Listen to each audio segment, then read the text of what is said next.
So thank you very much for tuning in. This is Dr. Sean Yoder, and today we're doing Microeconomics Chapter 6. So congratulations on surviving the first exam. Today we're doing theory of the household. So we're going to be talking about how households and individuals make decisions and what ends up happening in that process.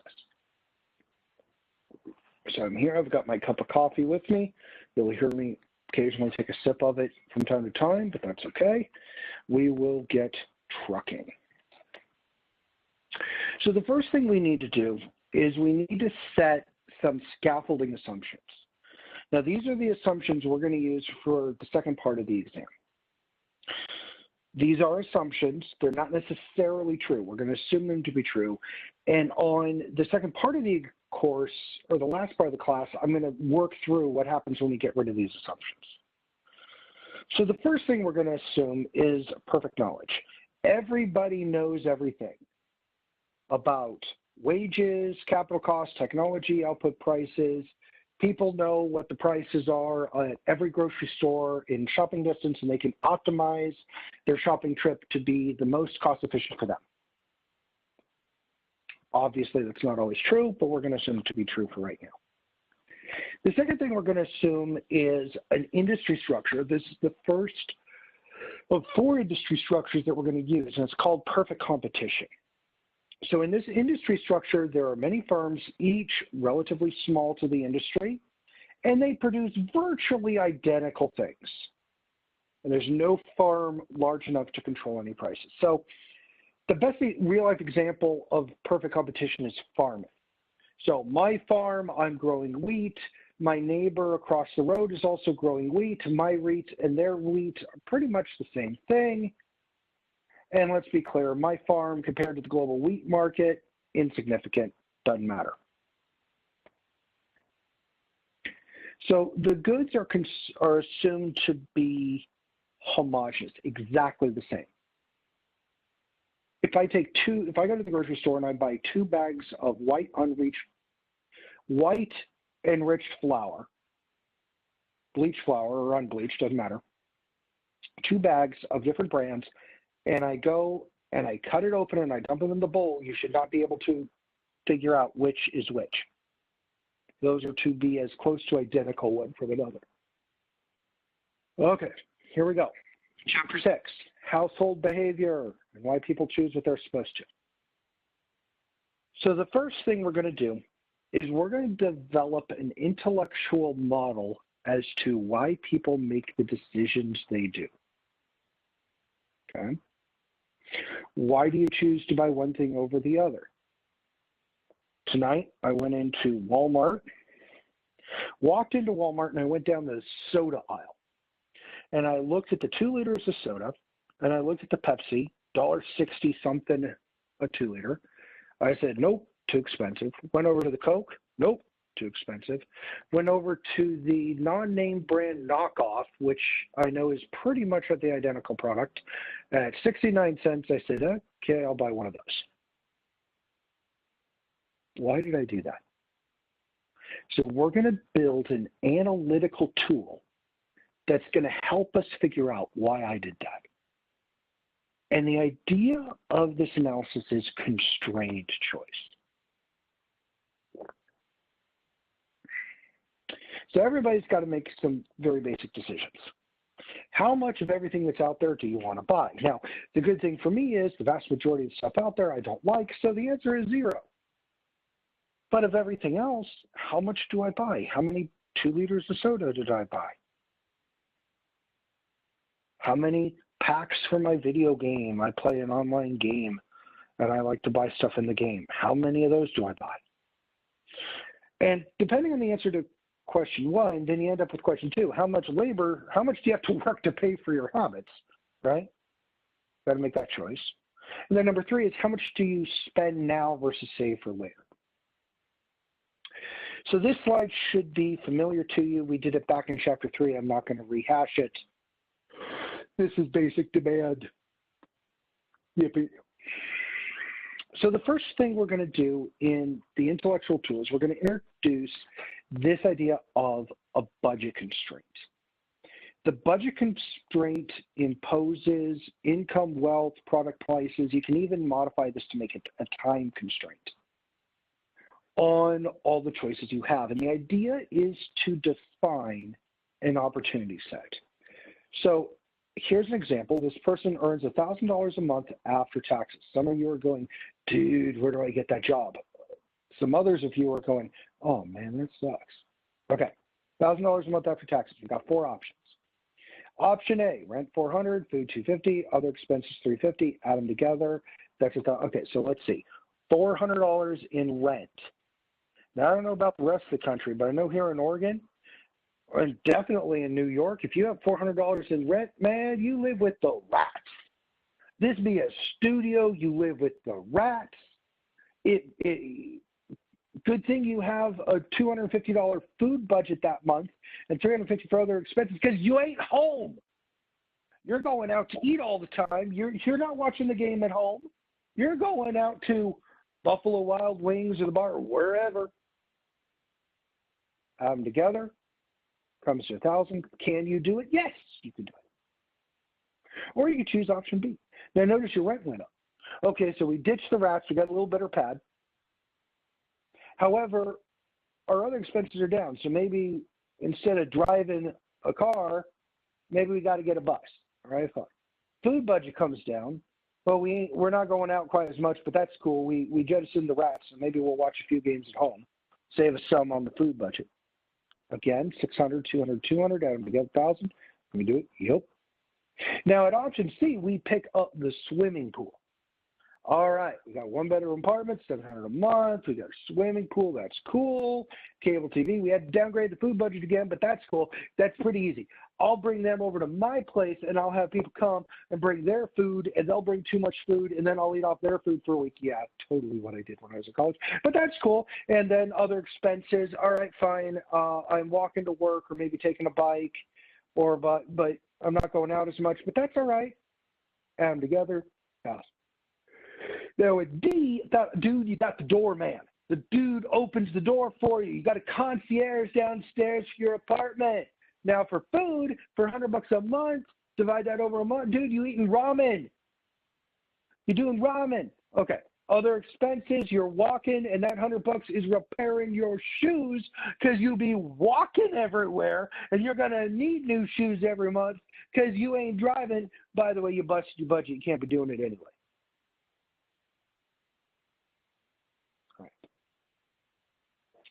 So here's an equation for a budget constraint. Now this is a 2-dimensional one. P sub X right here, this is the price of X times how many X you buy, your quantity of X. So P sub X times X. So if X is $5 and you buy 10 of them, 5 times 10 is $50. So that'd be $50. P sub Y times Y, this is the price of good Y times Y, and I is your total income. Now, this is the limit. This is the equation for the line that's the constraint. So if you're drawing this 2-dimensionally, you solve for Y, and that will give you the equation of the line.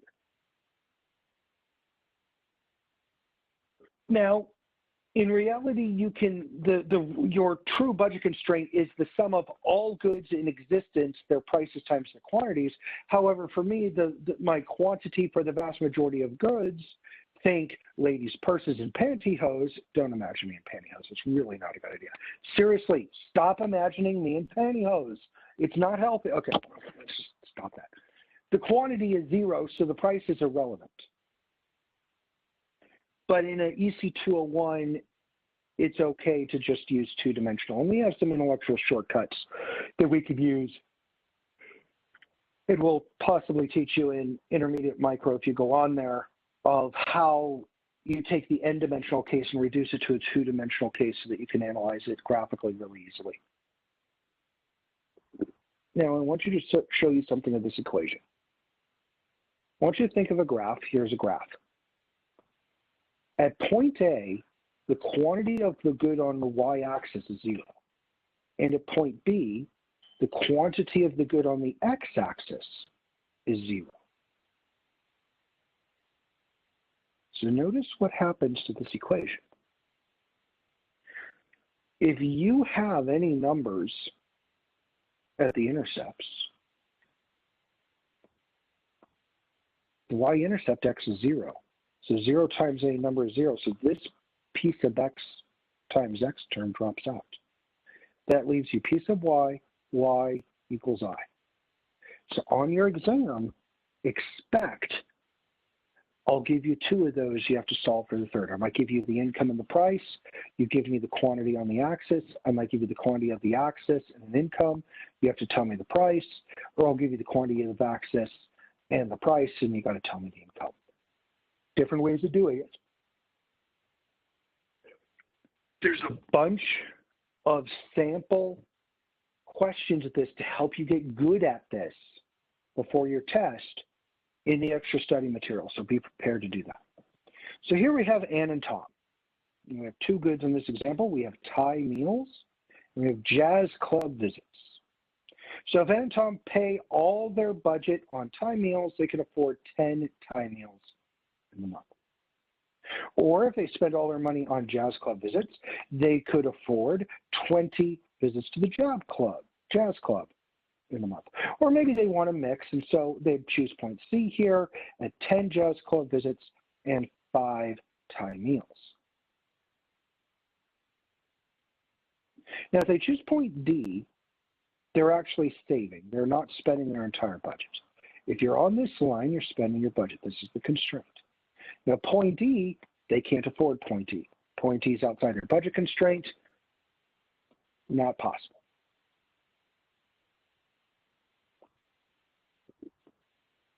Now, income clearly determines this line, but so do prices. Now, I'm going to introduce to you this idea. It's a very macro idea, but it has major implications here, and it's called real income. For those of you who, I recommend you read it. It's totally hilarious. Samuel Clemens, also known as Mark Twain, had this idea when he wrote A Connecticut Yankee in King Arthur's Court. And the idea is something like this. It doesn't really matter how much money you make. What matters is what you can buy with the money.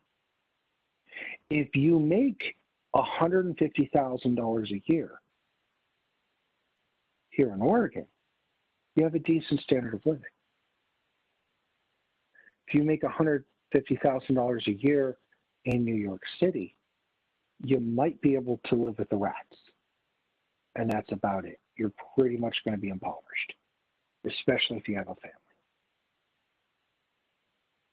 It's not just your income, it's what you can buy with the income. Okay? So what determines real income? Your cash money income, how much you make from your job, okay, that's obvious, but also the prices of what's around you. So here we go. Ann and Tom, originally AB, but what happened? Discount coupon. The price of Thai meals lowered. And because the price of Thai meals lowered, this budget constraint rotates out. Notice jazz club visits didn't rotate. Why didn't they rotate? Because they didn't get more money income. If they had more money income, more physical actual cash, you would see this alpha bravo line shift out. That's supposed to be parallel, and that is an utter fail on my part. Actually, it's not too bad. I've drawn worse, which is equally indicting of me. This alpha bravo line will shift out if you get more income, because the extra cash income, you can buy more jazz club visits, or if you lose income, it'll shift in. In this case, the rotation clearly indicates it's the price of Thai meals that changed, and by rotating out, that means the price went down. Now, point E here on the previous slide was right about there. That was unaffordable before. Now they can afford it. So notice, by changing the price, stuff that wasn't affordable before now is. This is an increase in real income. And I would also argue this is the major marketing ad of Walmart, right? Save money, live better. Translation. Our stuff costs you less, assuming it's the same good. If you want, ask me and tell you a story about Walmart, and I'll tell you a story. Actually, I'll tell you later in the term, in a later lecture. Assuming it's the same good, our stuff costs less, therefore you can save money and you can have a higher real income because what you buy costs less from us.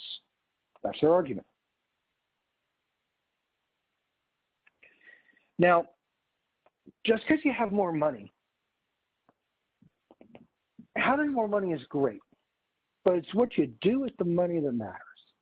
So now we need to introduce an analytic tool that will help us figure out why do people make the decisions they do, because people don't always buy the cheapest thing.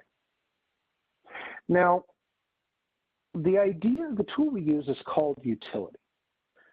Now, seriously, does this not sound like the stodgiest British idea on earth?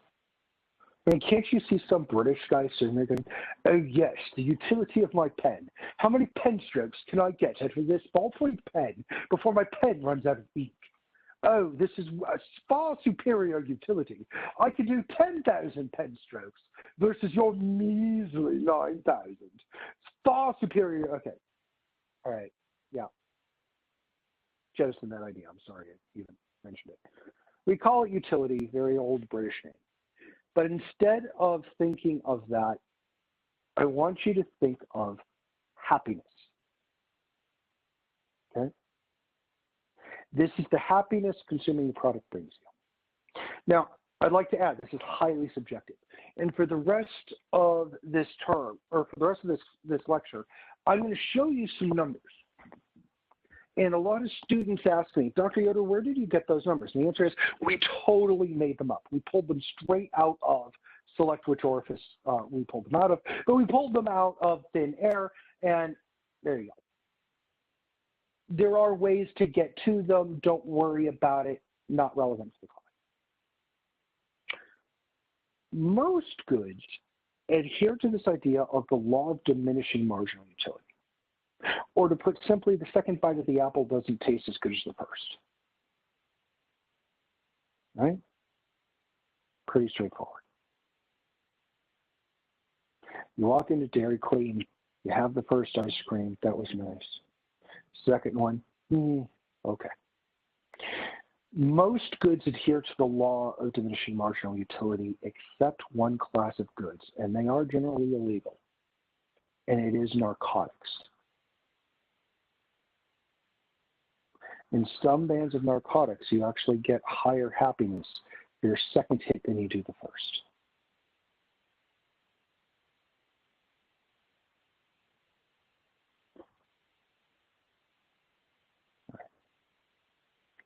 So we have this idea of total utility. This is if you eat 10 ice cream cones, how much should all the ice cream cones have? How much additional total happiness did you get from all 10? However, there's also this idea of marginal utility. This is the additional happiness you get from consuming the next unit. And this idea of marginal utility is critical. So here we go. This is the utility of going to the club each week. So if you go to the club the first night that week, you get 12 units of happiness, whatever happiness means to you. And where do we pull the numbers from? We pulled them straight out. That's not the point. Work with me here about how the system works and the analytics work. Then we can back out to numbers if you really, really want to know. Ask me in the lecture or in office hours and I'll help you. 12 units of total happiness. Now, if you go to the club 0 times, you have no happiness from the club. So 12 minus 0 is 12. If you go the second night, you get 22 units of total happiness. So 22 minus the 12 you already had gives you 10. 22 minus 12 equals 10, or 12 plus 10 equals 22. If you go to the third night, you have 28 units of total happiness. 28 minus 22 is 6. 4, you get 32 units, et cetera, et cetera. Now notice at the 6th night, You don't get any additional happiness.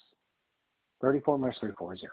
Dude, okay, let's be clear. If you're going to the freaking club 6 nights a week, guys, you the creepy guy. If you're going to the same club 6 nights a week, you know, people come in and go, yeah, don't talk to him. He's always here. He lives here. Yeah, he's the person. Okay? So obviously there ain't no additional utility there. Why? Because you're the creepy guy. Now, marginal utility can be potentially a negative number. You can, if you went the 7th night, this could actually, total utility could go down. You could have a negative number. No, don't believe me? Okay, let me give you an example. Anybody go to a party? A bunch of alcohol at the party? First beer, oh, everything is awesome. Starting to get a little tipsy, okay, great. Second beer, everything is cool. And, you know, after the third beer, you got the lampshade on your head. Fourth beer, you're bouncing off walls, you know, swan diving onto the couch from up high, standing on the table, doing whatever, right? At the 5th beer, you ain't feeling so good. 6th beer, uh-oh. Now, at the 7th beer, you're in front of the great white porcelain god calling out, saying, "Ralph," right? Making sacrifices from deep inside your soul. Yeah, negative utility at that point. There you go. So here's a graph, total utility going up. Notice it tapers off. Marginal utility comes down, and yes, it can go negative.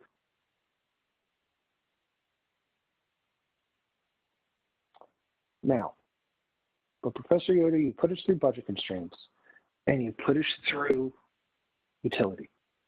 How does this help us understand why people choose what they do? Here you go. So here on this table, columns 1, 2, and 3, we just lifted from the other slide. Now I've added the price of going to the club, which is $3. Dude, the cover for the club is $3. If the cover for you to get into the club is $3, and you go in 6 nights a week, you are a way creepy good dude, and you're going to the wrong club. You need to upscale your club. Anyway, sorry. So set that aside. So there's $3 for going to the club. Now, column 5 is just 3 divided by 4. So 12 divided by $3 is 4. 10 divided by 3 is 3 1/3.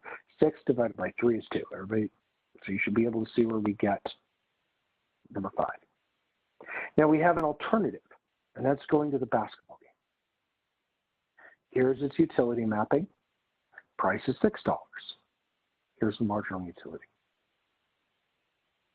So the first night comes around. Right? Now we're going to assume that they have the budget for this. First night comes around. If they go to the basketball game, they get 21 units of utility. But if they go to the club, they get 12. Where are they going to go? Some people say the basketball game. But that's actually wrong because it costs twice as much. People tend to equate and look at the marginal utility per dollar spent. $4. 4 units of happiness for $1 spent here versus 3.5.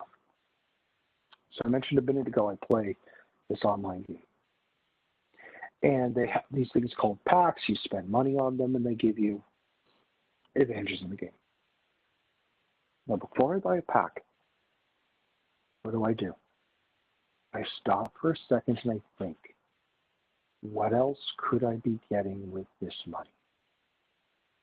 And in that moment, I am actually doing in my own mind this analysis. Well, I could get this amount of an iPhone. Would that be worth it? I could get a new computer with this part. I could get new clothes. I could get this amount of a vacation.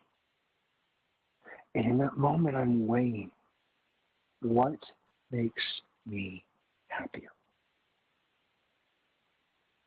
What makes me happier? A lot of times people who go to like Best Buy before they make a big purchase, excuse me, have the same effect. What makes them happy?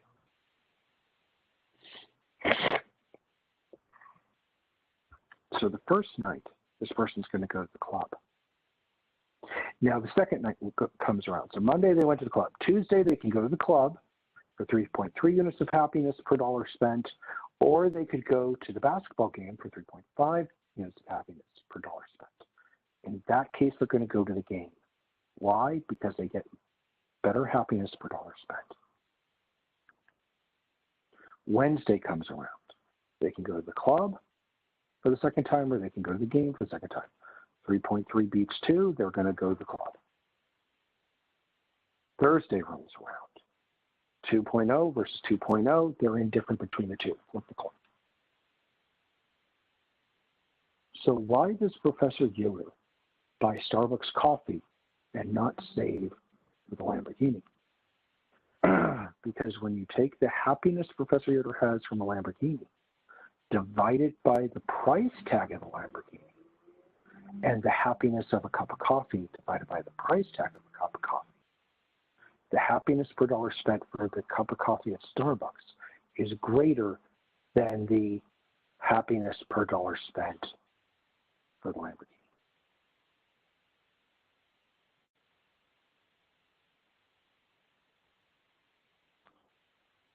This is how kind of going on automatically in the background of many people's minds. So notice it does directly relate to prices, but it also depends on this abstract happiness, peace, love, puppy utility thing that I presented.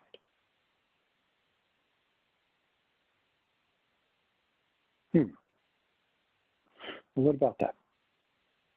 Well, in my closet right now, I have my New England Patriots sweatshirt. I paid a little over $70 for it. I got it from One Patriot Place in Foxborough, Massachusetts. Now, that sweatshirt, I could very easily find a sweatshirt that had the same thermal conductivity, same size, same color. Pay $6 at Walmart, probably. Maybe 10. I could go really fancy and do a $25.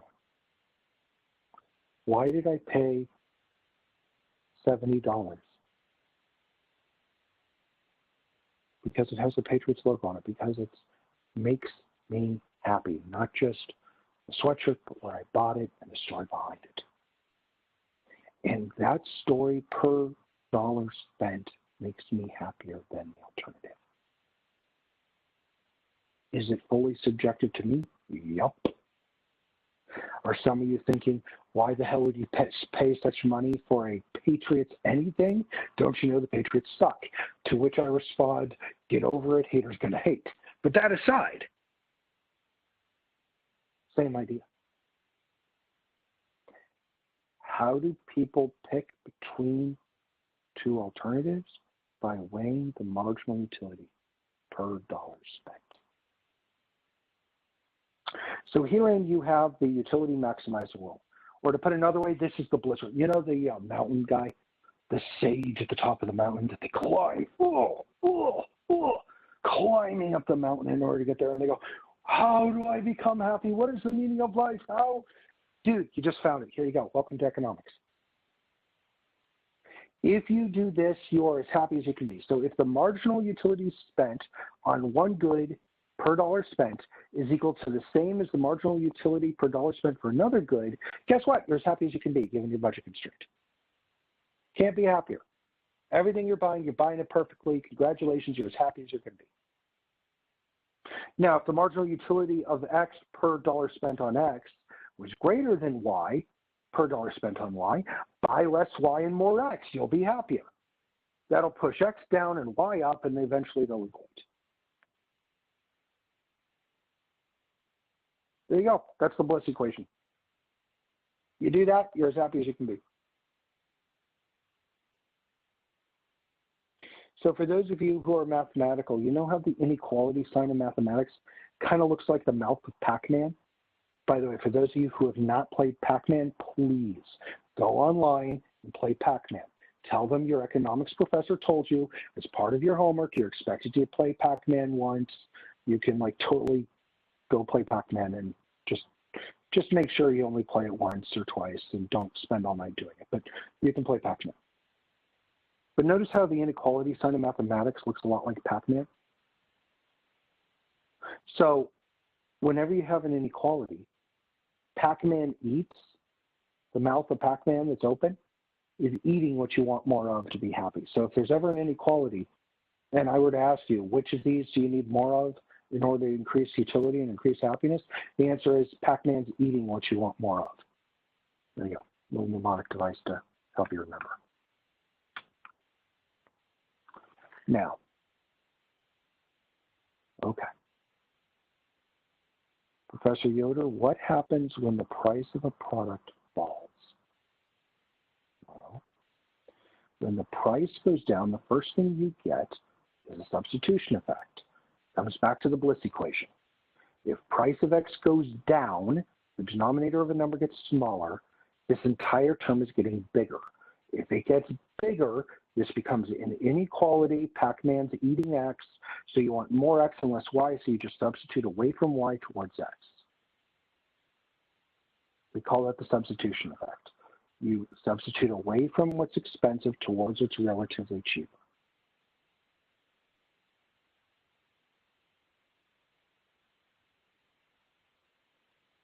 That's the substitution effect of a price change.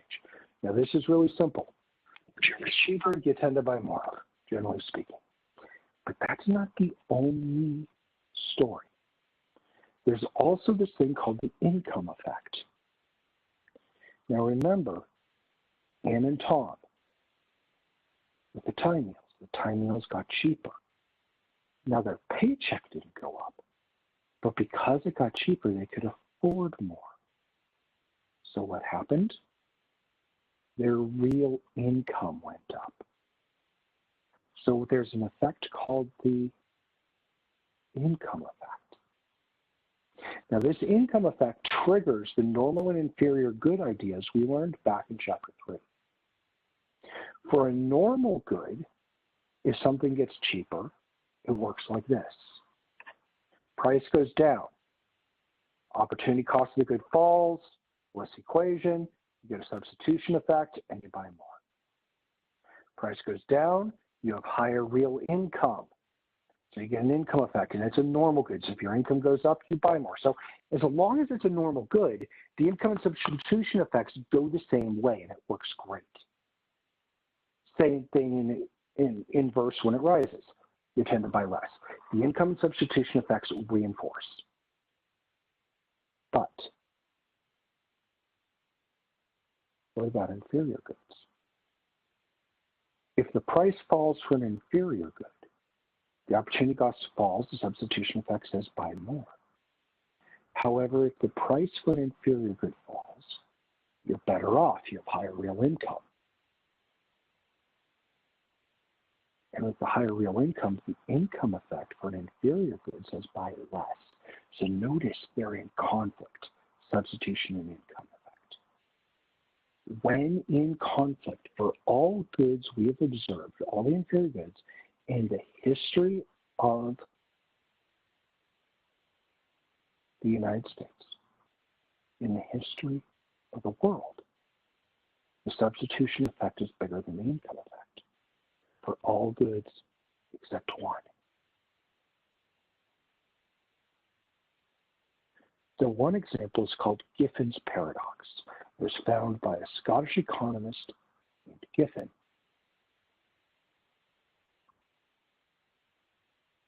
And it was during the potato famine in Ireland. So during a famine, what do you think happened to the price of potatoes? Of course, they shot up. Supply curve shifts to the right, equilibrium price goes straight up. Price goes up. Opportunity cost of the good rises. Substitution effect says you buy fewer potatoes. However, it was an inferior good. So the household is worse off and you trigger the income effect. And for an inferior good, not a normal good, you buy more. And that is the only time the income effect overwhelmed the substitution. You actually had an upward sloping demand curve. It's called Giffin's paradox.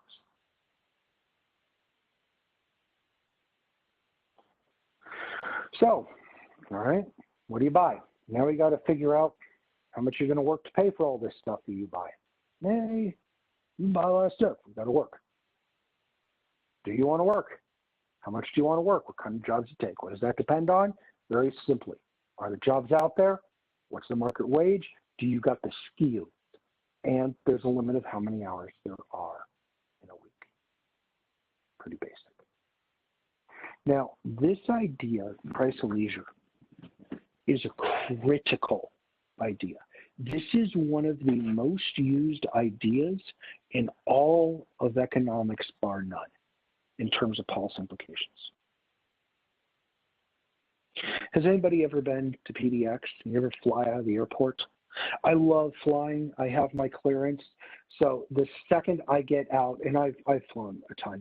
So the second I get out of the car at the airport, it is literally 2 minutes and I'm on the other side of security. Of course, I go down the fast lane. I'm just click, click, done, right? And I love walking. You know, you're walking down the pre-cleared, the pre-check, TSA pre-check, and you're going down. Actually, I'm not in TSA pre-check. I'm in a different program that gives you pre-check for free. So I'm walking down, pre-cleared. Everything's great. You know, everybody in the slow line, you could feel the daggers of their eyes stabbing you in the back, going, why are they so special? And yeah, I don't care. Walk all the way through. I'm on the other side, and I'm in front of them in the coffee line at Starbucks. They're still waiting, trying to get through pre-check. I'm sipping my coffee at the gate going, yeah, that's great.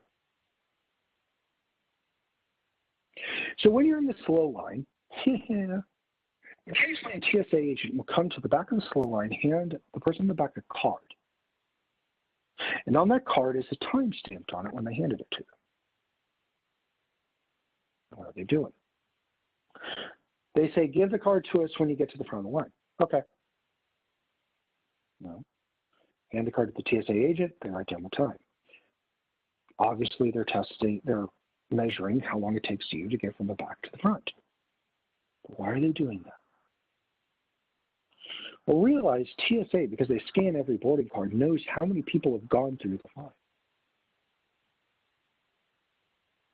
Okay. Now, in economics, this idea of the price of leisure, if you were to take an hour from your job off to go do something fun, you're giving up your pay for that hour normally. So the opportunity cost of leisure is the wage you forgo. So your wage rate, we call the price of leisure. Now, we've done studies on the flying public. We know on average how much money someone makes that flies, that can afford to buy a plane ticket. So the question is this: economically, is it more efficient to have everybody wait the line, or should the government pay for another set of agents and open another line to move the line faster, and then charge everybody more for the service? Well, here's the price of leisure. I know on average what the wage rate is of the people coming through, not necessarily individual person, but on average, we have a pretty good estimate of it. We know how many people went through, and we know how long it took to get through. So I know if it took you an hour to get through, I should use 1 hour of wages times the number of people that had to wait that long. That's the economic cost of waiting in the line. Now, if the economic cost of waiting in the line is higher than paying for another crew, you pay for another crew. They can get it down. Now, maybe the economic cost is the benefits are accrued to the people in the line. Who pays, who doesn't, doesn't matter. That's a distribution question for later. I'm going to give you another example of the price of leisure for a minute. I have to change the names because it's too close locally and I don't want to involve anybody. I was sitting on the board of a nonprofit and we were going to do an event hold an event, and we're going to have people come, and we need someplace to hold the event. And we were touring different schools. And I was like, oh, maybe we could rent the schools on the weekend and do something on the weekend. So we went to the schools, and the principals of the schools would come and give us the requisite guided tour, and here's the facilities that you could rent, and blah, blah, blah. And you can rent the schools for different things. So as we were getting the guided tour, I was talking to this principal, and I was just like, hey, do you like being a principal here? And he said something really interesting. He said, yeah, you know, I do like being here. I used to be over at this other school in a more affluent part of town, but I like it here better. And I'm like, interesting, tell me why. And he said, over at the other part of town, they could raise money like it was nobody's business. It wasn't a problem. They needed to raise money. They sent out an appeal. Money just flowed in. But they could never get volunteers. And he said, over at this school, he's got a nice demographic mix. He's got some wealthy people so they can raise some money, but he's also got some lower class people that tend to volunteer more. And so he gets a mix, and it's a lot easier to run. And what that principle was illustrating was the price of leisure. Imagine this. There's roughly about 2,000 working hours in a given year. If you make $2 million a year, you make $1,000 an hour. So if you're going to take 4 hours off to volunteer at a school to go do a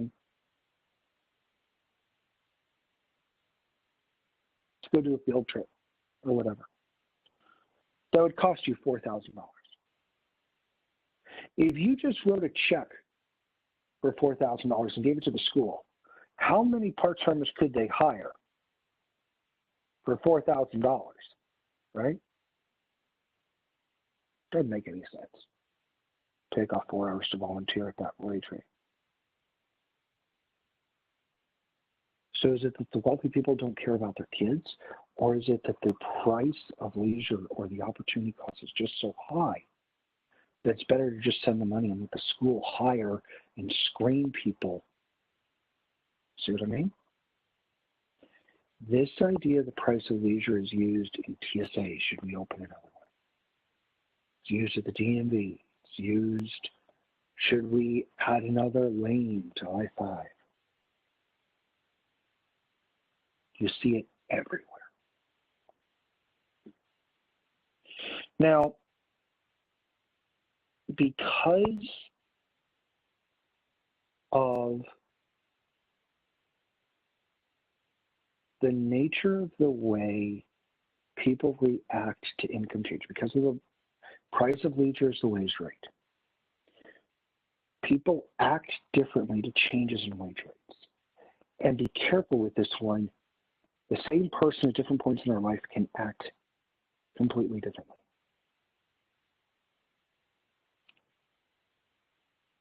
So here we go. For some people, if you pay them more, they're willing to work longer hours, or they're willing to work more. You know, when I didn't have a whole lot, yeah. If you're going to pay me minimum wage, you know what? I'm probably not going to work too much. Why? Ain't worth it. You're going to have to pay me more than minimum wage for me to bother showing up. I've got better choices. What's the whole idea of overtime? Pay them more, they work a bit more. But then there was a time in my life when I was working as an engineer. And I got a pay raise.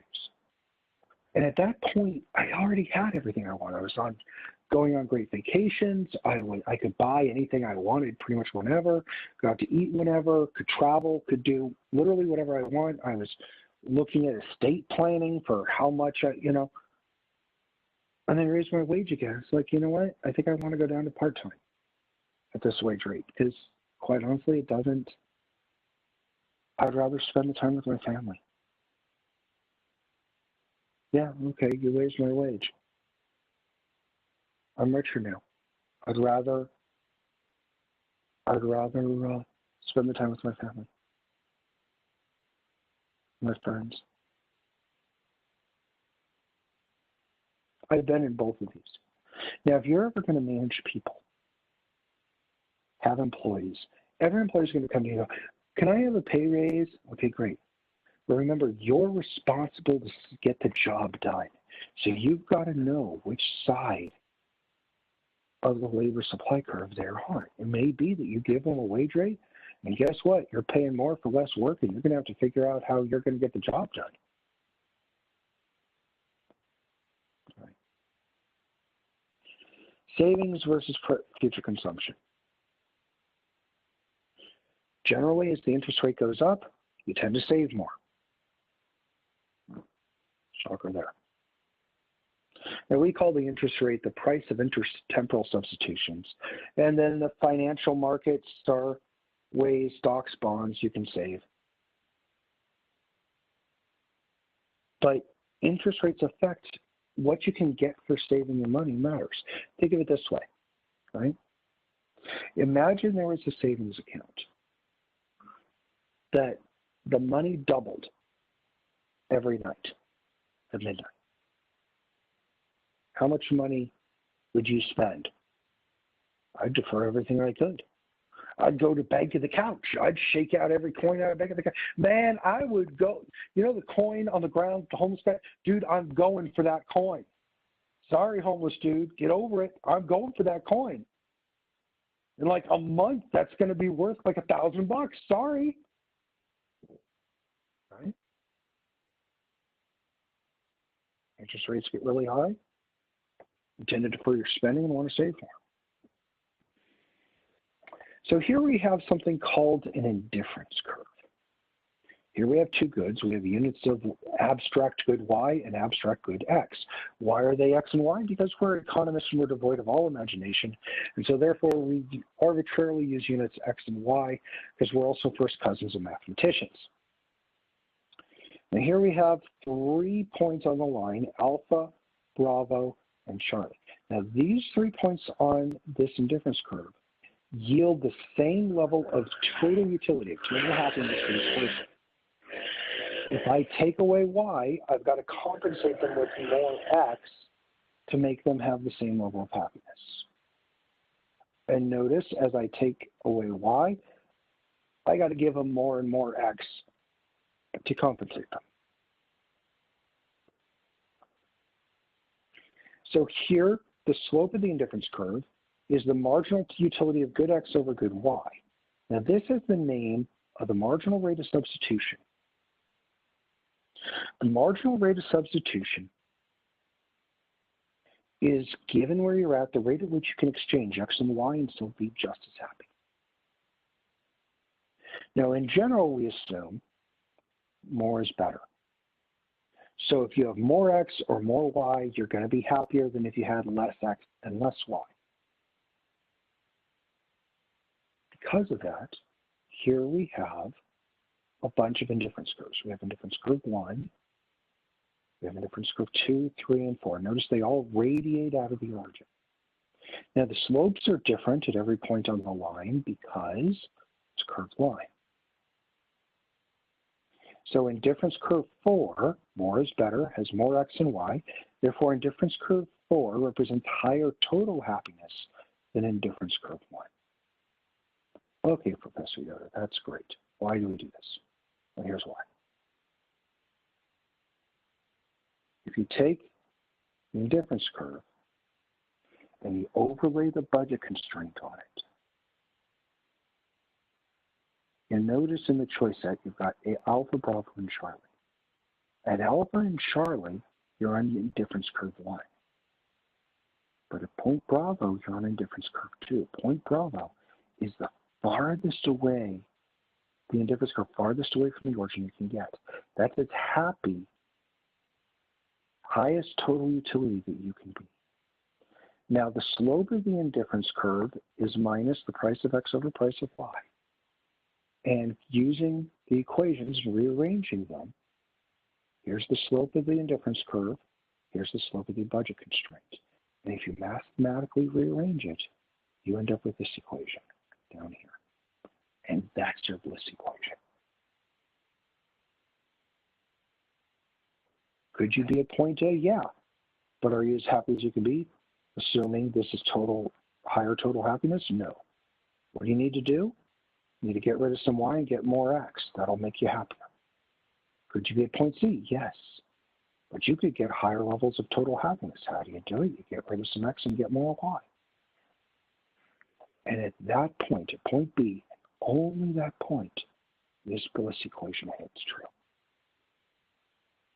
So, now, this is a busy graph. Hang in there with me. I'll walk you through it. Here's some indifference curves and some prices. So we got 3 prices, price 1, 2, and 3. This graph is a demand curve. So here we have quantity, here we have price. So at price 1, here's your budget constraint. The tangency point is here on I1.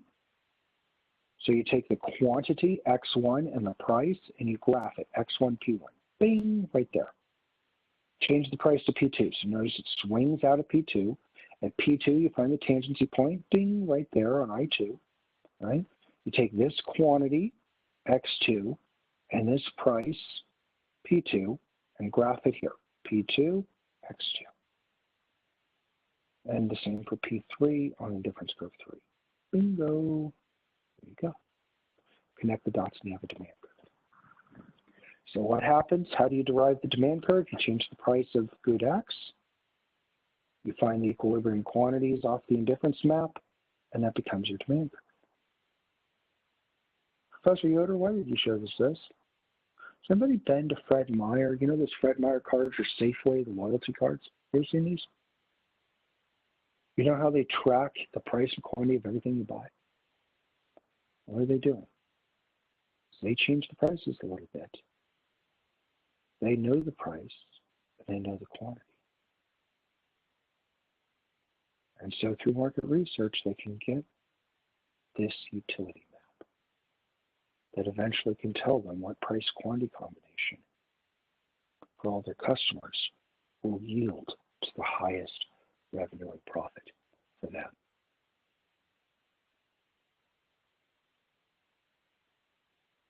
There you go. So thank you very much for listening. I appreciate you. Hope you're having a good time. If you have questions, please give me a call. Come to office hours. I'll be glad to help you out. Hope you have a good day.